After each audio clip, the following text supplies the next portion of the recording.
ஆதாரம் இன்னும் ஸ்ட்ராங்கா வேணும். வாயில இருந்து வர வார்த்தை ஆமா இன்னும் ரொம்ப ஹார்ஷா வந்ததுனாதான் அந்த வார்த்தையை இல்ல கேட்ச் பண்ணி நான் நீங்க இன்னொன்னு சொன்ன மாதிரி சொல்றேன். உடனே கேட்ச் ரஜினி இல்ல அதுல பண்ணி வெறும் மென்ஷன் பண்ணவும் இல்லைன்னு பாப்புலர் நினைக்கிறேன். எனக்கு கலைஞர். தெரிஞ்சு கடைசியா நம்ம மென்ஷன் பண்ணணும் கூட சொல்லிட்டு போயிடும். சும்மா பொதுவா சொன்னது கூட சொல்லுவான்.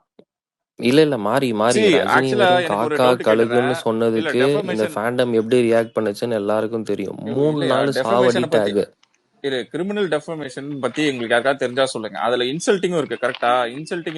இன்சல்ட்டிங்குமே ஒரு ஒரு இது இருக்கு, ஒரு டேர்ம் இருக்கு அதுல. ஓகேவா? அதுக்கு ஒரு அதுக்கு செக்ஷன் இருக்கு. இன்சல்டிங் இன் பேட் வேர்ட்ஸ் கேக்குது. இல்ல பாத்துட்டேன் அப்படி நானு. கிடையாது. பப்ளிக் சர்வெண்ட், நீ பப்ளிக் சர்வெண்ட் இன்சல்ட்டிங் பண்ணாலே இருக்கு. நான் அதை மறந்துட்டேன். நான் வேணா உனக்கு ஞாபகப்படுத்தி வேணா நான் போடுறேன். நான் டே கூகுள் பப்ளிக் சர்வெண்ட் இன்சல்டிங் பண்றதுனா கவர்மெண்ட் ஆபீஸ் சர்வெண்ட்ஸா? ஏய் அதுல எல்லாம் இப்போ இப்போ இப்போ இவர எப்படி எப்படி இல்ல நான் கரெக்டா தானே கேக்குறேன். இல்ல இல்ல நான் ஒண்ணே கரெக்டா தானே ஏன் சிரிக்கிற? இல்ல இல்ல நான் என் கேள்வி அதுதான். இல்ல நான் ஒண்ணே ஒண்ணு மட்டும் சொல்லிக்கிறேன். என்னது? அவர் கேஸ் கொடுக்க போறேன்னு சொல்ற அந்த அணில் குஞ்சு தோழர்களுக்கு மில்டனுக்கு அந்த பழக்கம் இல்லை எனக்கு தெரிஞ்சு. அதனால கேஸா வாங்கிட்டு போய் வேஸ்ட் பண்ணாதீங்க. பழக்கம் இருக்கிற யாராவது வந்து கேஸ் கொடுத்தீங்க, அவங்களுக்கு கேஸ் கொடுங்க. கேஸ் கொடுங்க, மத்தவங்களுக்கு லூசா கொடுங்க.